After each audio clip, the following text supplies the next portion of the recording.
गायत्री महामंत्र एक बार मेरे साथ दोहराओ।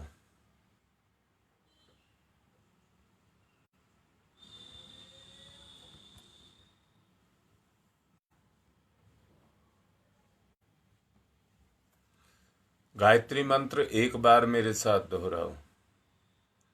ओम भूर्भुवः स्वः तत्सवितुर्वरेण्यं भर्गो देवस्य धीमहि धियो यो नः प्रचोदयात्।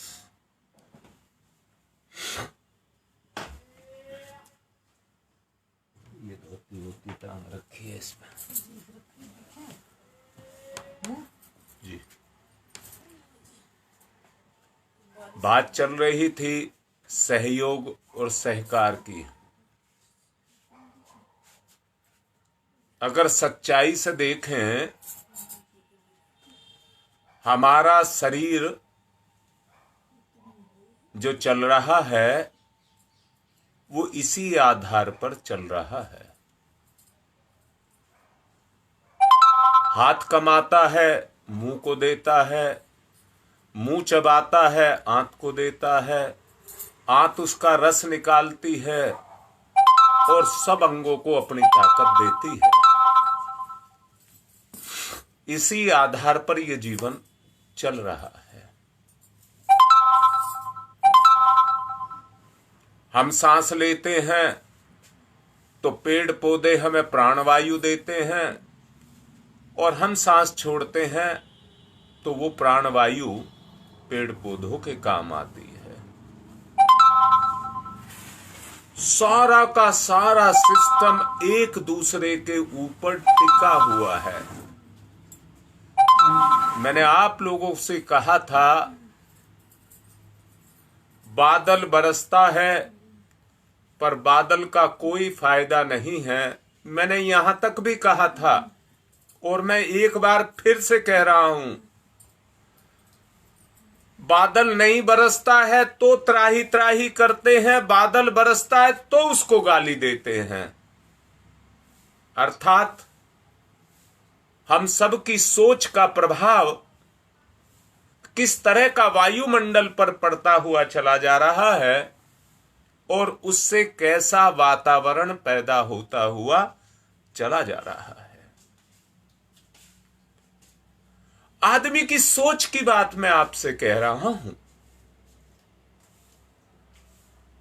कैसी सोच आदमी की बनती हुई चली जा रही है, उसी के कारण आज जीवन उजड़ता हुआ चला जा रहा है।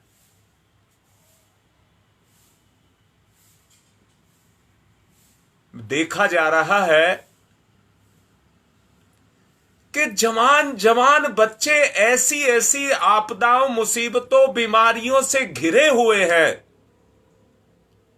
कि जहां जान का बचना बड़ा मुश्किल है।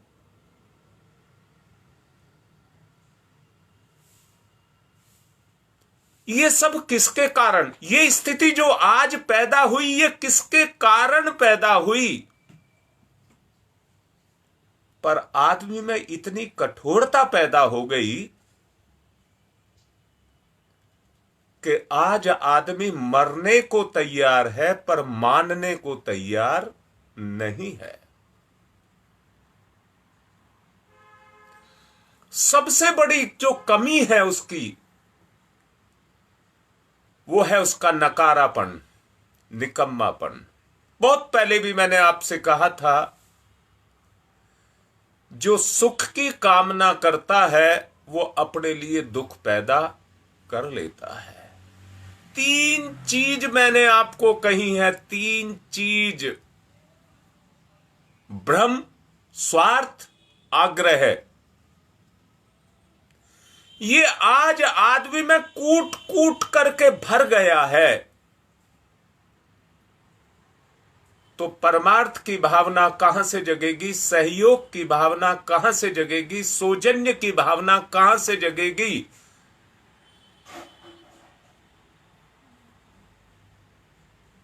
क्या आपको मेरी बात समझ आ रही है? अगर आ रही है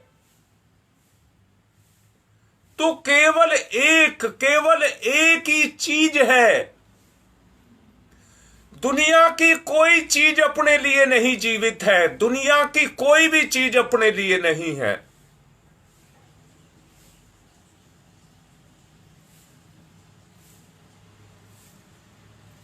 धूप किसी से बदले में कुछ नहीं लेती है, वायु बदले में कुछ नहीं लेती है, प्राण बदले में कुछ नहीं लेता है, धरती बदले में कुछ नहीं लेती है, कोई भी चीज बदले में कुछ नहीं ले रही है। सब कुछ दे रही है, सब कुछ दे रही है, केवल इंसान को छोड़कर।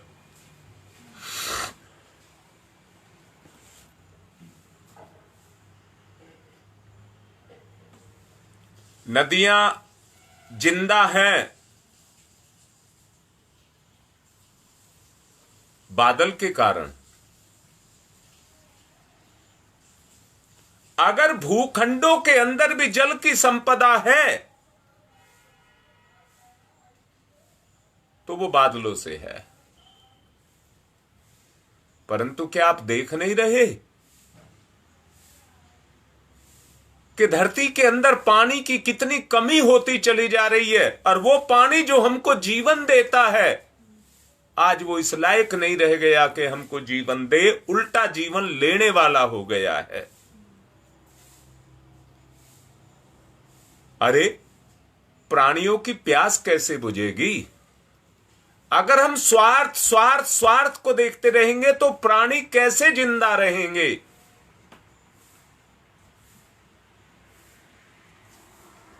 और प्राणी ही नहीं रहेगा तो कैसे संसार का सृजन होगा? ईश्वर की इच्छा कैसे पूरी होगी? इस दुनिया में सब देने के लिए पैदा हुए हैं। वृक्ष फल देते हैं, भेड़ ऊन देती है, भूमि अन्न देती है। क्या इन अनुदानों को आप देख नहीं रहे?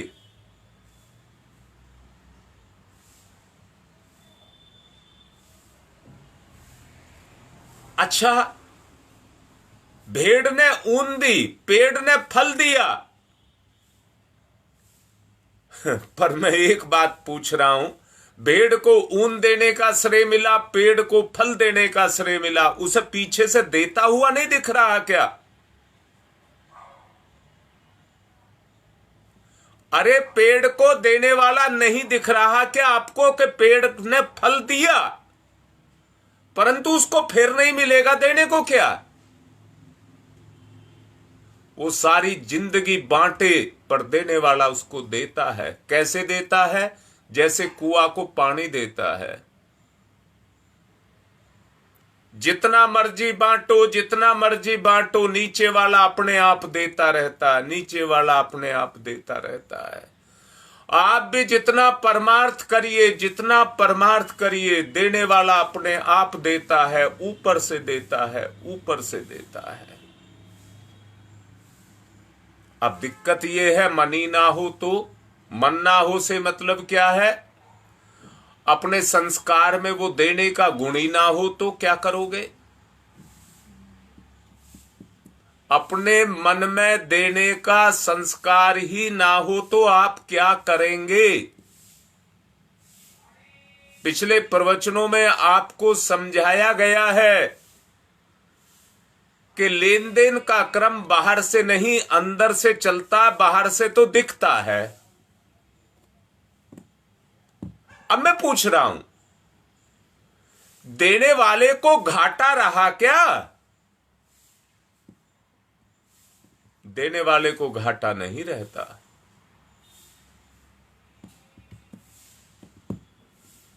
गाय दूध देती है, उसी के कारण उसकी कीमत है, उसी के कारण उसकी कीमत है। अगर दूध ना दे तो उसकी कोई कीमत नहीं, कोई पालेगा ही नहीं उसे। मैं भी यही बात कहना चाहता हूं, भगवान ने तुम्हें देने के लिए पैदा किया है, सहयोग के लिए पैदा किया है, पराक्रम के लिए पैदा किया है, परमार्थ के लिए पैदा किया है।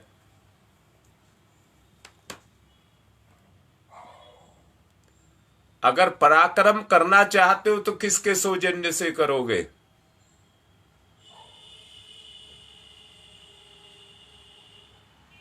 सहयोग करना चाहते हो तो किसका साथ लेकर के करोगे? अकेले नहीं कर सकते।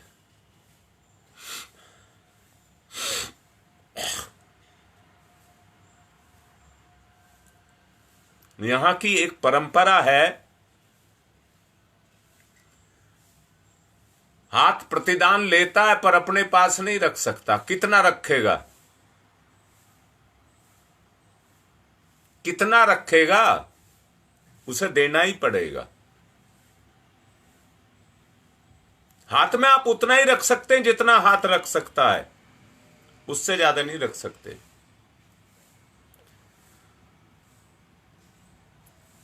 वरदान की तरह ही भगवान उन्हें प्रतिदान के रूप में देता रहता है।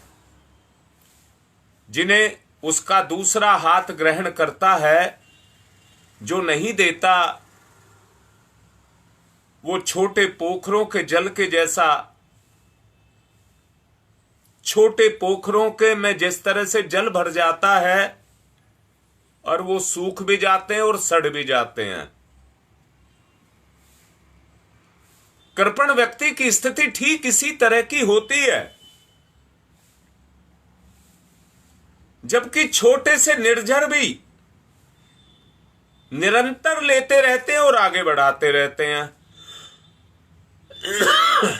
निरंतर लेते रहते हैं और आगे बढ़ाते रहते हैं, हमेशा स्वच्छ रहते हैं। इसलिए मनुष्य को उदार और परमार्थ परायण होना चाहिए। उदार और परमार्थ परायण होना चाहिए।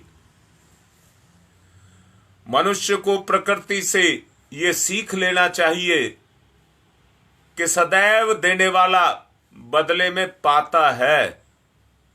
देने वाला बदले में पाता है। जड़ निर्जीव समझे जाते हैं, पर वो भी प्रकृति के एक घटक होते हैं।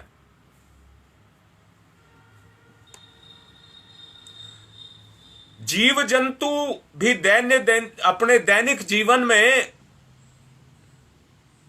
दे करके लेने की सिद्धांत को मानते हैं, तो फिर मनुष्य ही क्यों ऐसा बर्ताव करता है जिससे एकांकी, संकीर्ण, स्वार्थी बनता हुआ चला जाए?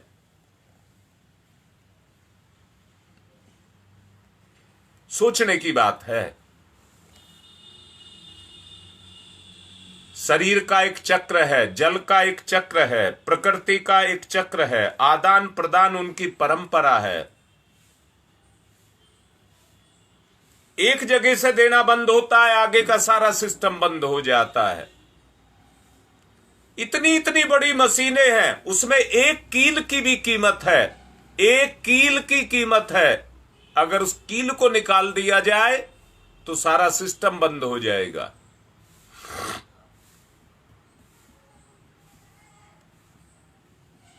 देने वाला अगर संपन्न है तो वो इसलिए संपन्न है कि वो देता है। संकीर्णता, कृपणता, कायरता सृष्टि व्यवस्था की अवहेलना करती हैं।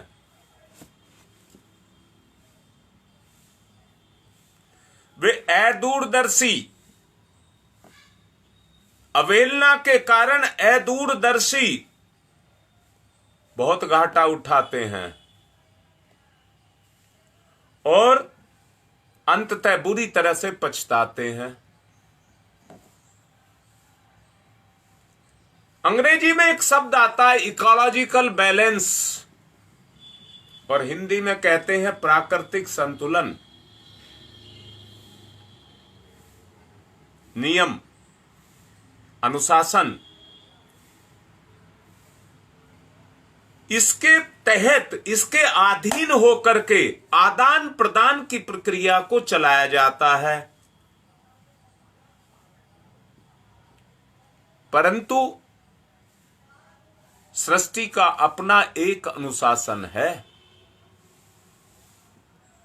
उस सृष्टि के अनुशासन में, उसकी व्यवस्था के अनुसार जो जीव भी उसमें डालता है वो पुण्य परमार्थ में चला जाता है।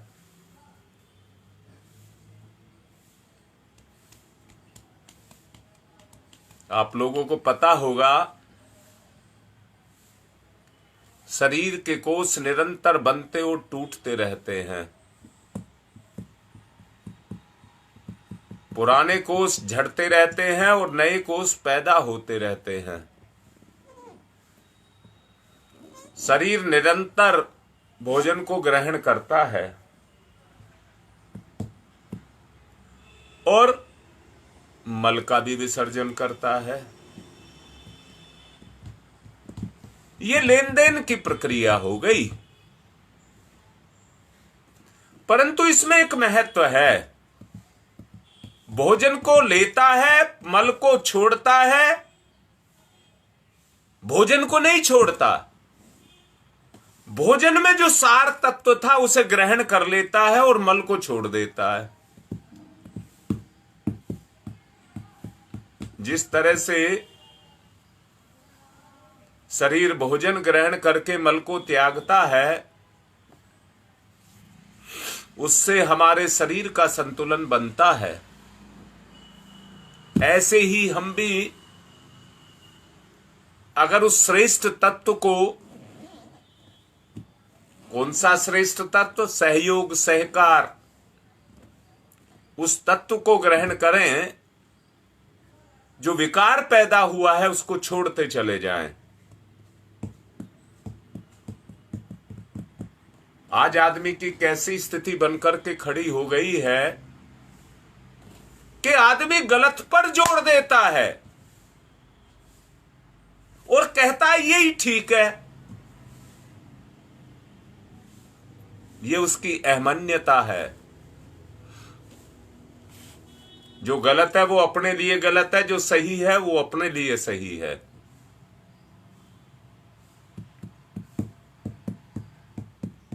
इसलिए हमें अपनी मानसिकता को, सत्य को, सार को, परम तत्व को ग्रहण करने की अपनी विचारधारा रखनी चाहिए।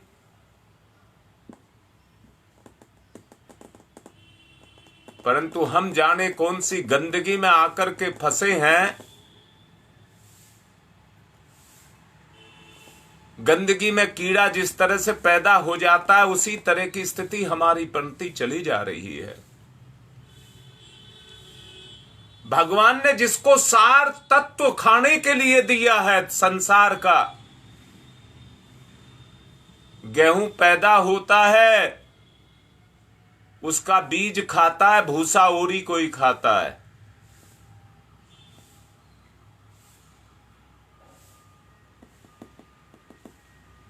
परंतु फिर भी ये गंध को खाए तो वो परम तत्व क्या कर सकता है जो इसके लिए बनाया गया है।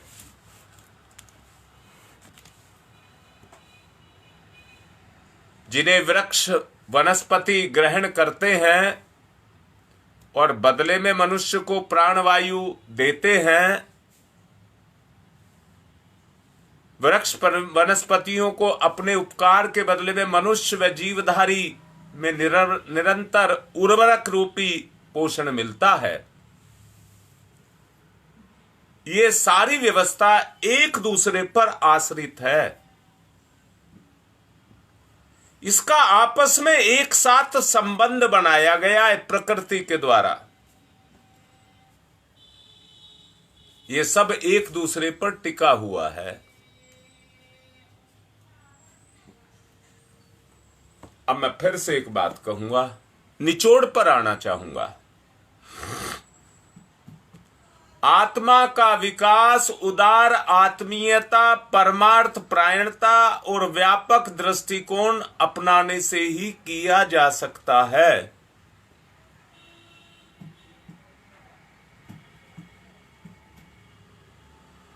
मैंने आपसे पिछले प्रवचन में बताया था, शरीर आपका, मन आपका, मस्तिष्क आपका, आत्मा आपकी, तो आप कितने महान हैं कि आत्मा भी आपकी है, आप वहां से भी सर्वोपरि हैं।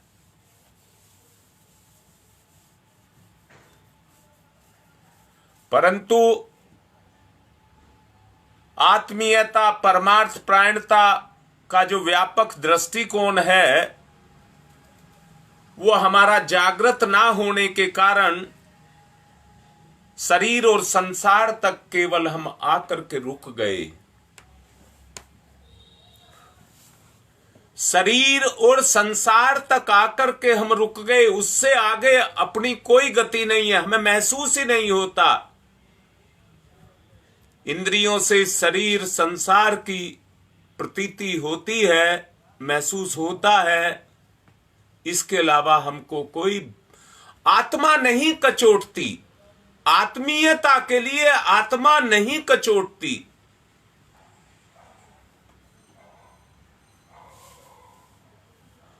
आत्मा का विकास करना है तो उदार आत्मीयता को, परमार्थ परायणता को, अपने दृष्टिकोण को आपको व्यापक बनाना ही होगा।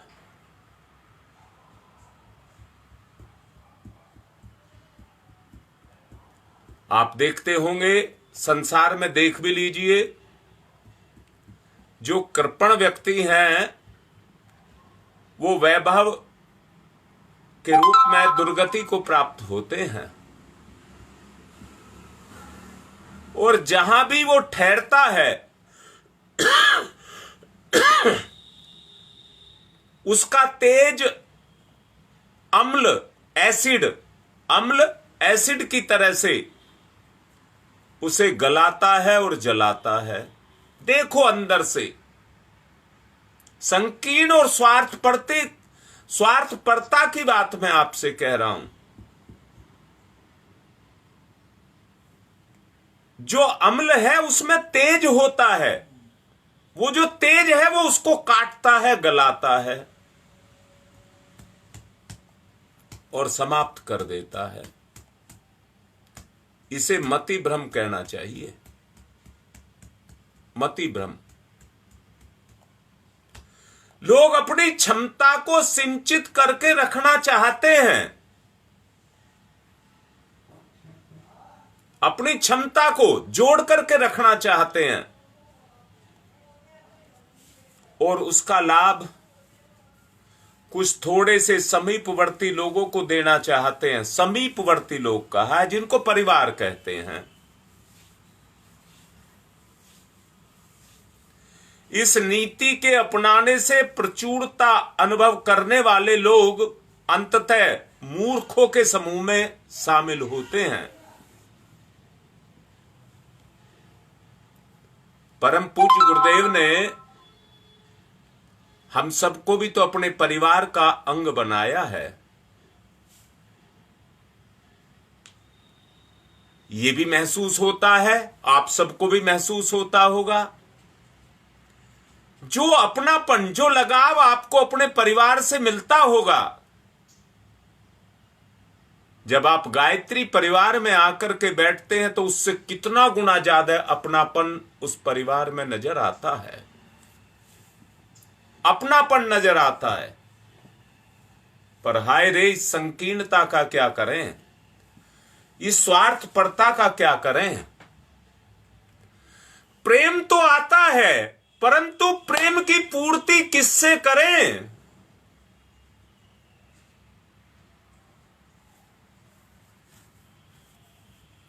व्यक्ति का मूल्यांकन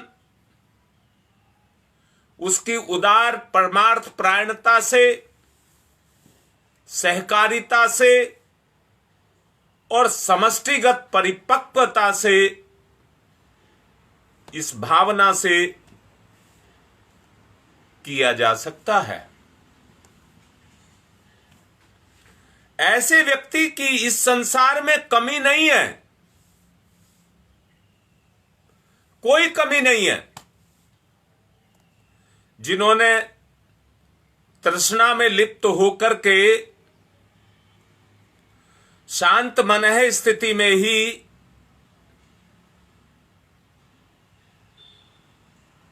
निष्क्रिय मन स्थिति में ही अपनी जिंदगी काट दी। परमार्थ परायणता, पुण्य परमार्थ वो नहीं कर सके। अंत में सिर धुनते पछताते हुए वो इस संसार से कूच कर गए।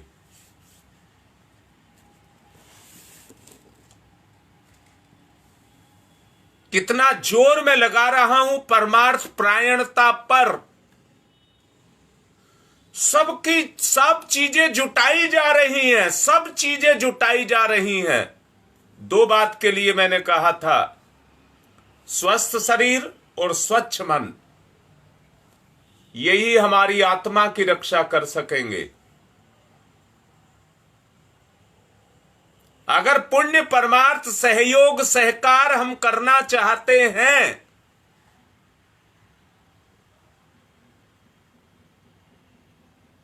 तो यही हमारी आत्मा की, हमारे जीव की, हमारे जीवन की रक्षा करेगा, समानता पैदा करेगा, भेद को मिटाएगा, भेद को मिटाएगा, कृपणता की जगह पर त्याग को जगाएगा।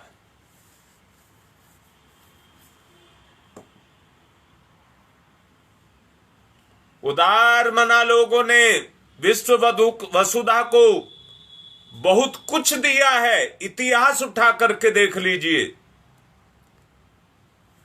और मैंने अभी कहा था, अगर नदी जिंदा है तो वो बादलों से, पहाड़ों के कारण जिंदा है। उसका मूल स्रोत पहाड़ है, पर्वत है।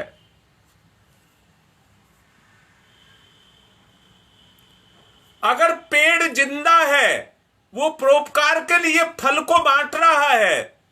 देखिए ना, बगीचे, उद्यान, बाग, अपने खेत को घेरने के लिए व्यक्ति लगाता है, खेती को घेर देता है, बाग लगा देता है, क्योंकि वो फल देता है। प्रकृति का नियम है कि जितना आप उसको देते हैं उससे 100 गुना। और परम पूज्य गुरुदेव तो कहते हैं, मेरी खेती तो हजारों गुना है। गुरुदेव कहते हैं, मैं मक्का और बाजरे की खेती करता हूं, एक दाना दीजिए, एक दाने से कम 2 भुट्टे तो लगते ही हैं।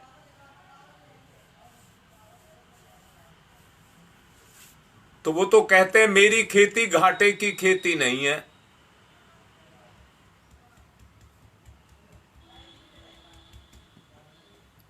जितना दिया वो उसी अनुपात में, एक के बदले में कितना ज्यादा पाएगा, मैं 1000 और 100 नहीं कह रहा, पर एक से तो ज्यादा मिलेगा ही मिलेगा। मैंने देखा है, क्या देखा है? उन व्यक्तियों को जो दूसरे के माल को खाते हैं। एक कहावत भी है, चोर के घर में कभी दिया नहीं जलता है, और चोर जिसके यहां से चोरी करता है उसके घर में कभी अंधेरा नहीं होता है। ये नियम है।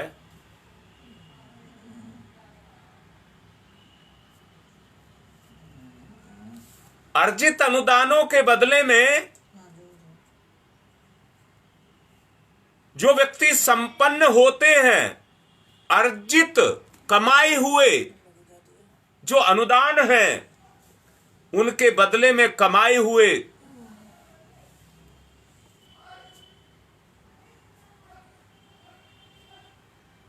उस कमाई से सफल होते हैं और आत्म संतोष, लोक सम्मान, देवी अनुग्रह उनको मिलते हैं।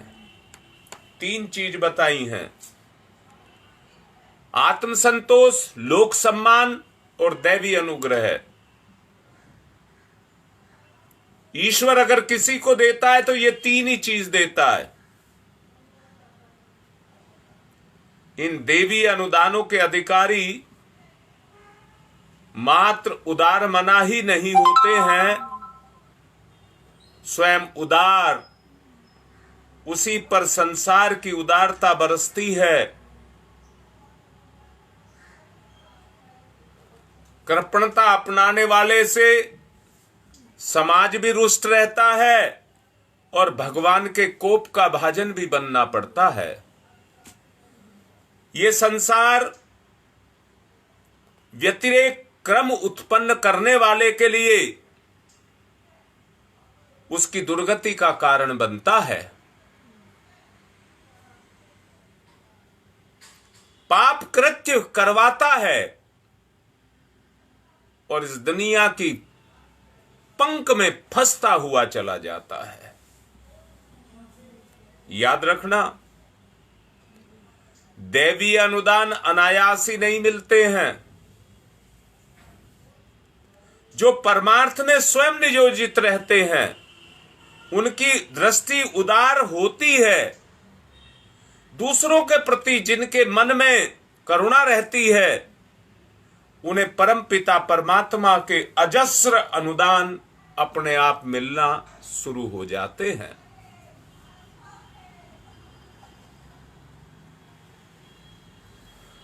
धर्म धारणा और आत्मिक प्रगति का मूल्यांकन इसी आधार पर किया जा सकता है। अपने जीवन क्रम में कितनी उदारता अपनाई, कितना परमार्थ प्राणता को अपनाया, स्वर्ग और मुक्ति का पुण्य इसी परमार्थ प्राणता के वृक्ष पर लगता है।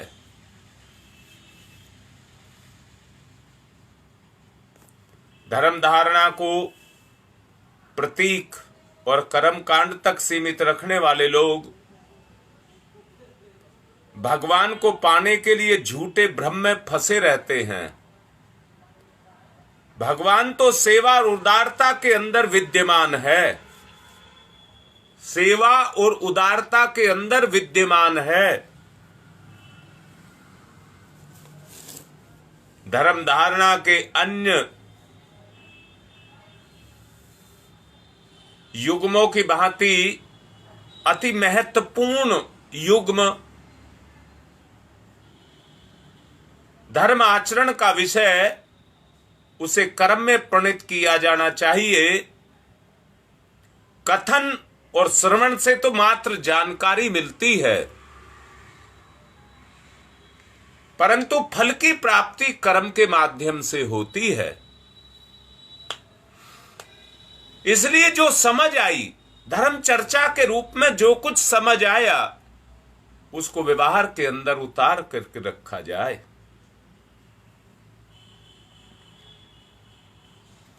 धर्म की चर्चा आवश्यक है, परंतु उससे भी आवश्यक है कर्म को करना।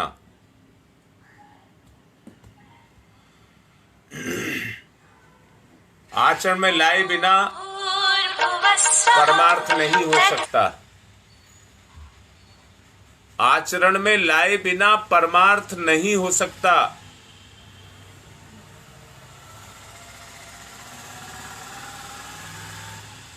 धर्म पढ़ने लिखने की वस्तु नहीं है, वो तो महानता का आचरण है।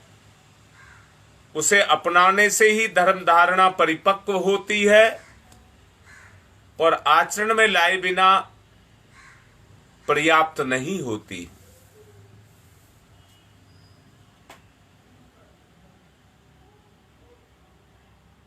इसलिए मैं आप सबसे आत्मिक निवेदन कर रहा हूं आप जितने भी सुन रहे हैं, आपकी कोई ना कोई विशेषता है। अगर इस कलयुग को हटाना है, मैंने इसको खंड प्रलय कहा था, खंड प्रलय, अगर इससे बचना है तो जिस तरह से ऋषियों का रक्त घड़े में रख करके सीता जी को पैदा किया गया था, वैसे ही आप सबकी विशेषताओं को एक साथ इकट्ठा करने की आवश्यकता है।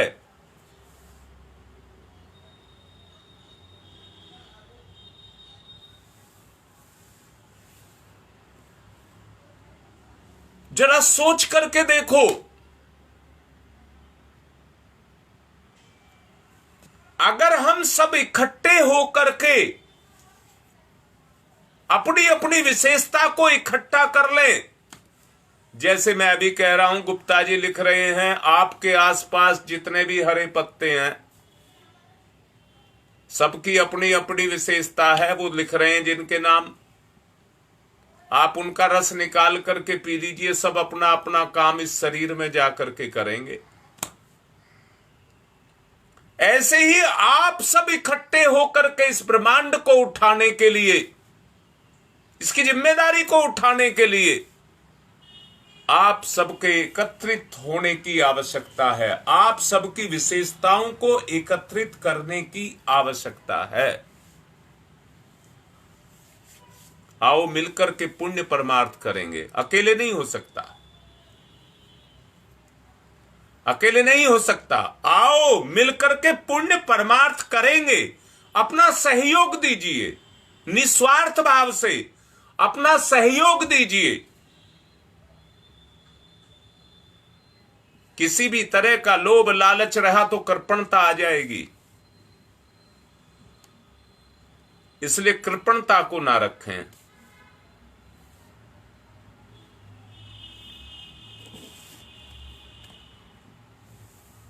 जरा सोच करके, टटोल करके अपने आप को देखना,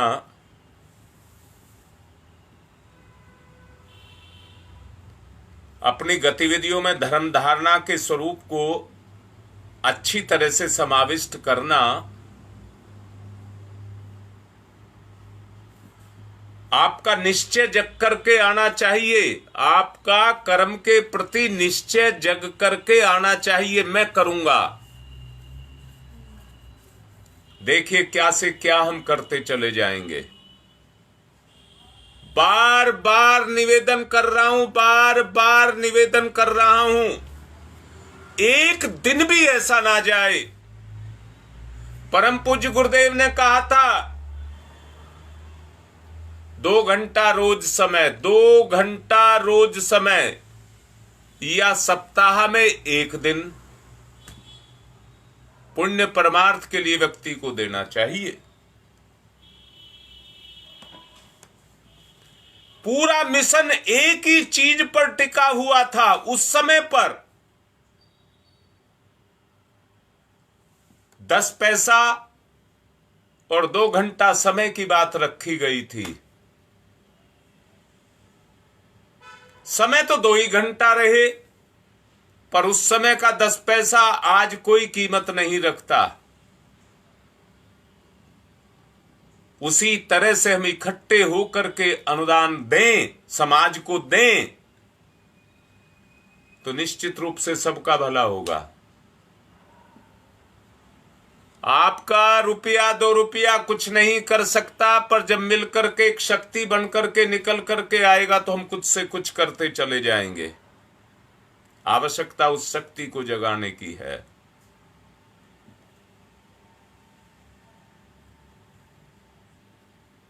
निवेदन कर रहा हूं, इस परमार्थ प्रायोजन में अपने आप को शामिल करें, अपने जीवन को धन्य बनाएं। ऐसा अवसर बार बार नहीं मिलेगा। आज की बात को समय हो गया है, यहीं पर पूर्ण कर रहा हूं। ओम शांति ही शांति ही शांति। परंतु साथ में एक बात कह रहा हूं, एक बच्चा रोहित है जो आईसीयू में दाखिल है, बहुत क्रिटिकल कंडीशन में है। आप सब उसके लिए जप करना, प्रार्थना करना, यज्ञ करना, आहुति देना, यही निवेदन कर रहा हूं। हमारा परिवार का अंग है, उसका भला हो। ओम शांति ही शांति ही शांति।